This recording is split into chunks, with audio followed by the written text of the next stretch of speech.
बोलिए दुर्गा माता की जय। भद्रकाली माता की जय। प्रिय भक्तों, आज हम आपको वो प्रसिद्ध मंत्र सुनाते हैं जिसमें एक ही मंत्र में माताओं के कई रूपों का आप स्मरण करते हैं, उनकी स्तुति करते हैं। और जब आप एक ही मंत्र में एक से अनेक बार भगवान की या किसी माता की स्तुति करते हैं तो माता अति प्रसन्न होती है, ईश्वर अति प्रसन्न होते हैं और जो आपकी इच्छाएं होती हैं उन सब की पूर्ति के लिए वो आपको आशीर्वाद देते हैं। और वो ईश्वर या वो माता चाहती है कि सदैव आपका मंगल ही मंगल होता रहे। तो आइए हम एक बहुत ही प्रसिद्ध मंत्र आपको सुनाते हैं जिसके लगातार प्रतिदिन 11 बार श्रवण करने मात्र से आपके सभी प्रकार के कष्टों का निवारण संभव है। भक्तों, जयंती मंगला काली भद्रकाली कपालिनी दुर्गा क्षमा शिवा धात्री स्वाहा स्वधा नमस्तुते। जयंती मंगला काली भद्रकाली कपालिनी दुर्गा क्षमा शिवा धात्री स्वाहा स्वधा नमस्तुते।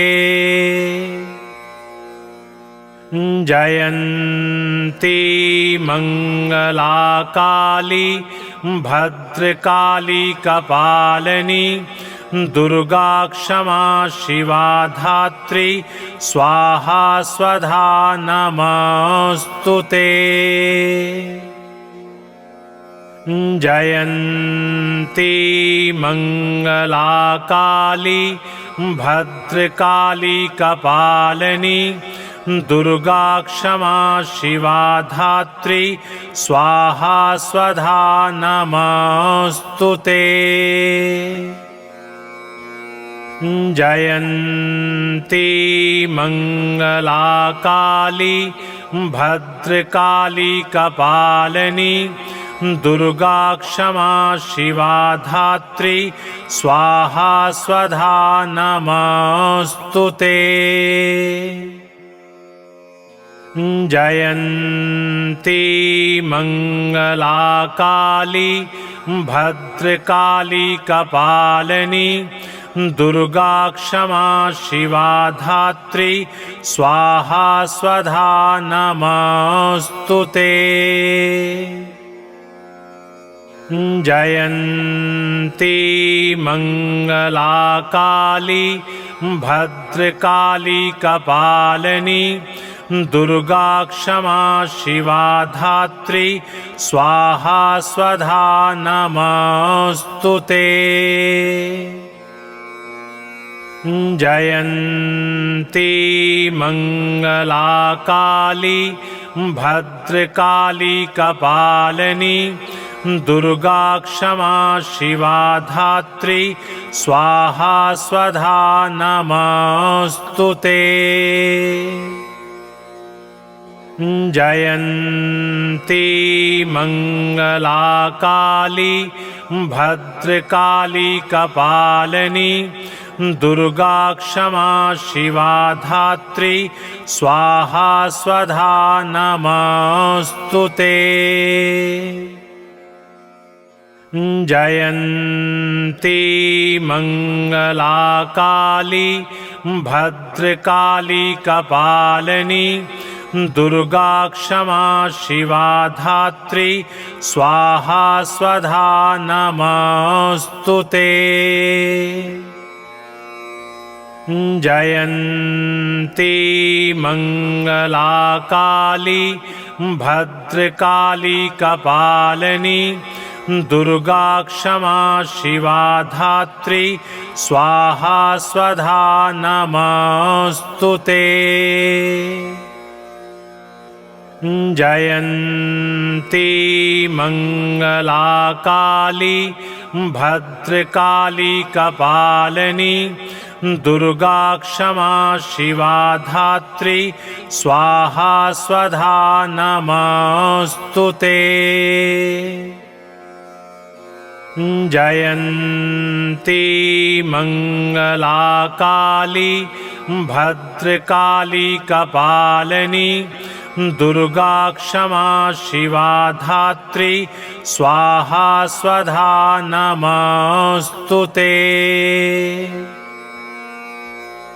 जयन्ती मंगला काली भद्रकाली कपालिनी दुर्गा क्षमा शिवा धात्री स्वाहा स्वधा नमोस्तुते।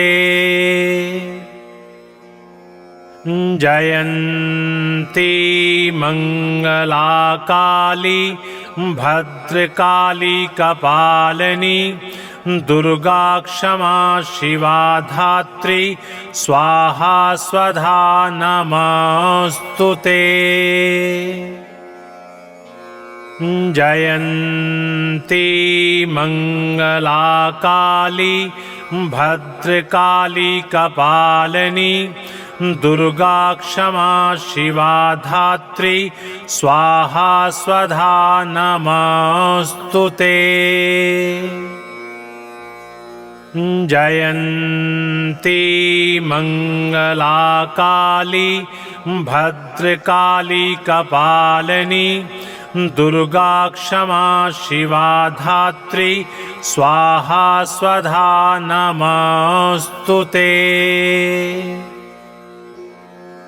जयन्ती मंगला काली भद्रकाली कपालिनी दुर्गा क्षमा शिवा धात्री स्वाहा स्वधा नमोस्तुते। जयन्ती मंगला काली भद्रकाली कपालिनी दुर्गा क्षमा शिवा धात्री स्वाहा स्वधा नमोस्तुते। जयन्ती मंगला काली भद्रकाली कपालिनी दुर्गा क्षमा शिवा धात्री स्वाहा स्वधा नमोस्तुते।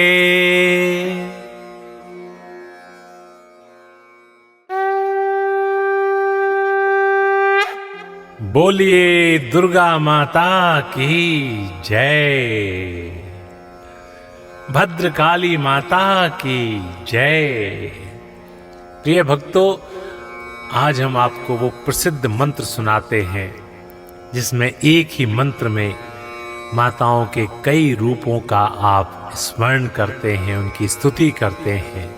और जब आप एक ही मंत्र में एक से अनेक बार भगवान की या किसी माता की स्तुति करते हैं तो माता अति प्रसन्न होती है, ईश्वर अति प्रसन्न होते हैं और जो आपकी इच्छाएं होती हैं उन सब की पूर्ति के लिए वो आपको आशीर्वाद देते हैं। और वो ईश्वर या वो माता चाहती है कि सदैव आपका मंगल ही मंगल होता रहे। तो आइए हम एक बहुत ही प्रसिद्ध मंत्र आपको सुनाते हैं जिसके लगातार प्रतिदिन 11 बार श्रवण करने मात्र से आपके सभी प्रकार के कष्टों का निवारण संभव है। भक्तों, जयन्ती मंगला काली भद्रकाली कपालिनी दुर्गा क्षमा शिवा धात्री स्वाहा स्वधा नमोस्तुते। जयन्ती मंगला काली भद्रकाली कपालिनी दुर्गा क्षमा शिवा धात्री स्वाहा स्वधा नमोस्तुते। जयन्ती मंगला काली भद्रकाली कपालिनी दुर्गा क्षमा शिवा धात्री स्वाहा स्वधा नमोस्तुते। जयन्ती मंगला काली भद्रकाली कपालिनी दुर्गा क्षमा शिवा धात्री स्वाहा स्वधा नमोस्तुते। जयन्ती मंगला काली भद्रकाली कपालिनी दुर्गा क्षमा शिवा धात्री स्वाहा स्वधा नमोस्तुते। जयन्ती मंगला काली भद्रकाली कपालिनी दुर्गा क्षमा शिवा धात्री स्वाहा स्वधा नमोस्तुते। जयन्ती मंगला काली भद्रकाली कपालिनी दुर्गा क्षमा शिवा धात्री स्वाहा स्वधा नमोस्तुते। जयन्ती मंगला काली भद्रकाली कपालिनी दुर्गा क्षमा शिवा धात्री स्वाहा स्वधा नमोस्तुते। जयन्ती मंगला काली भद्रकाली कपालिनी दुर्गा क्षमा शिवा धात्री स्वाहा स्वधा नमोस्तुते। जयन्ती मंगला काली भद्रकाली कपालिनी दुर्गा क्षमा शिवा धात्री स्वाहा स्वधा नमोस्तुते। जयन्ती मंगला काली भद्रकाली कपालिनी दुर्गा क्षमा शिवा धात्री स्वाहा स्वधा नमोस्तुते। जयन्ती मंगला काली भद्रकाली कपालिनी दुर्गा क्षमा शिवा धात्री स्वाहा स्वधा नमोस्तुते। जयन्ती मंगला काली भद्रकाली कपालिनी दुर्गा क्षमा शिवा धात्री स्वाहा स्वधा नमोस्तुते।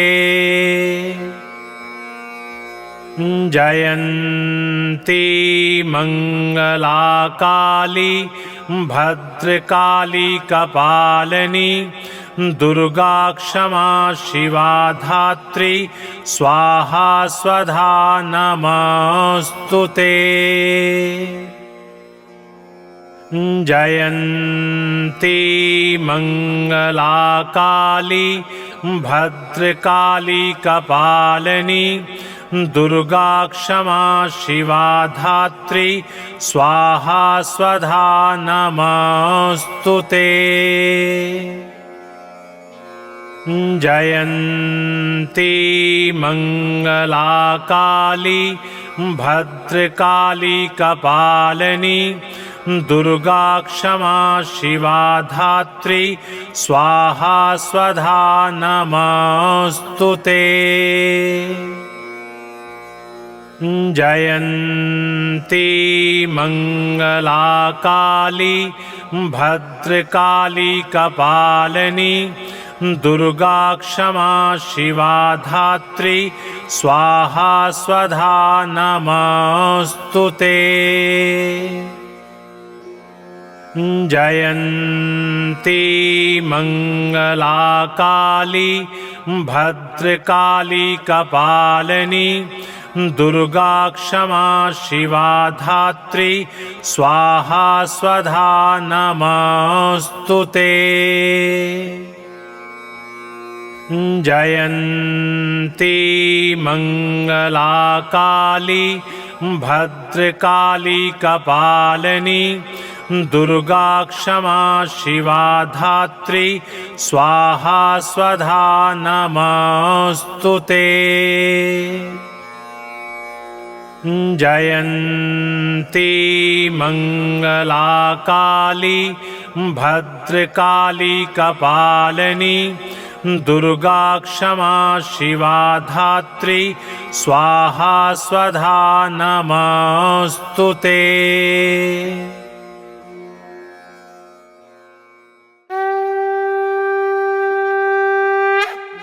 बोलिए दुर्गा माता की जय, भद्रकाली माता की जय। प्रिय भक्तों, आज हम आपको वो प्रसिद्ध मंत्र सुनाते हैं जिसमें एक ही मंत्र में माताओं के कई रूपों का आप स्मरण करते हैं, उनकी स्तुति करते हैं। और जब आप एक ही मंत्र में एक से अनेक बार भगवान की या किसी माता की स्तुति करते हैं तो माता अति प्रसन्न होती है, ईश्वर अति प्रसन्न होते हैं और जो आपकी इच्छाएं होती हैं उन सब की पूर्ति के लिए वो आपको आशीर्वाद देते हैं। और वो ईश्वर या वो माता चाहती है कि सदैव आपका मंगल ही मंगल होता रहे। तो आइए हम एक बहुत ही प्रसिद्ध मंत्र आपको सुनाते हैं जिसके लगातार प्रतिदिन 11 बार श्रवण करने मात्र से आपके सभी प्रकार के कष्टों का निवारण संभव है। भक्तों, जयन्ती मंगला काली भद्रकाली कपालिनी दुर्गा क्षमा शिवा धात्री स्वाहा स्वधा नमोस्तुते। जयन्ती मंगला काली भद्रकाली कपालिनी दुर्गा क्षमा शिवा धात्री स्वाहा स्वधा नमोस्तुते।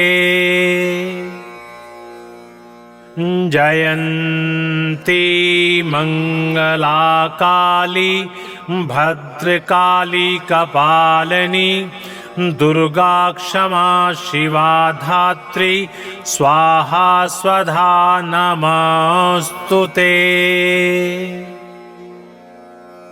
जयन्ती मंगला काली भद्रकाली कपालिनी दुर्गा क्षमा शिवा धात्री स्वाहा स्वधा नमोस्तुते। जयन्ती मंगला काली भद्रकाली कपालिनी दुर्गा क्षमा शिवा धात्री स्वाहा स्वधा नमोस्तुते। जयन्ती मंगला काली भद्रकाली कपालिनी दुर्गा क्षमा शिवा धात्री स्वाहा स्वधा नमोस्तुते। जयन्ती मंगला काली भद्रकाली कपालिनी दुर्गा क्षमा शिवा धात्री स्वाहा स्वधा नमोस्तुते। जयन्ती मंगला काली भद्रकाली कपालिनी दुर्गा क्षमा शिवा धात्री स्वाहा स्वधा नमोस्तुते। जयन्ती मंगला काली भद्रकाली कपालिनी दुर्गा क्षमा शिवा धात्री स्वाहा स्वधा नमस्तुते। जयन्ती मंगला काली भद्रकाली कपालिनी दुर्गा क्षमा शिवा धात्री स्वाहा स्वधा नमस्तुते। जयन्ती मंगला काली भद्रकाली कपालिनी दुर्गा क्षमा शिवा धात्री स्वाहा स्वधा नमस्तुते। जयन्ती मंगला काली भद्रकाली कपालिनी दुर्गा क्षमा शिवा धात्री स्वाहा स्वधा नमस्तुते। जयन्ती मंगला काली भद्रकाली कपालिनी दुर्गा क्षमा शिवा धात्री स्वाहा स्वधा नमस्तुते। जयन्ती मंगला काली भद्रकाली कपालिनी दुर्गा क्षमा शिवा धात्री स्वाहा स्वधा नमस्तुते। जयन्ती मंगला काली भद्रकाली कपालिनी दुर्गा क्षमा शिवा धात्री स्वाहा स्वधा नमस्तुते। जयन्ती मंगला काली भद्रकाली कपालिनी दुर्गा क्षमा शिवा धात्री स्वाहा स्वधा नमस्तुते। जयन्ती मंगला काली भद्रकाली कपालिनी दुर्गा क्षमा शिवा धात्री स्वाहा स्वधा नमस्तुते। जयन्ती मंगला काली भद्रकाली कपालिनी दुर्गा क्षमा शिवा धात्री स्वाहा स्वधा नमस्तुते। जयन्ती मंगला काली भद्रकाली कपालिनी दुर्गा क्षमा शिवा धात्री स्वाहा स्वधा नमस्तुते। जयन्ती मंगला काली भद्रकाली कपालिनी दुर्गा क्षमा शिवा धात्री स्वाहा स्वधा नमस्तुते।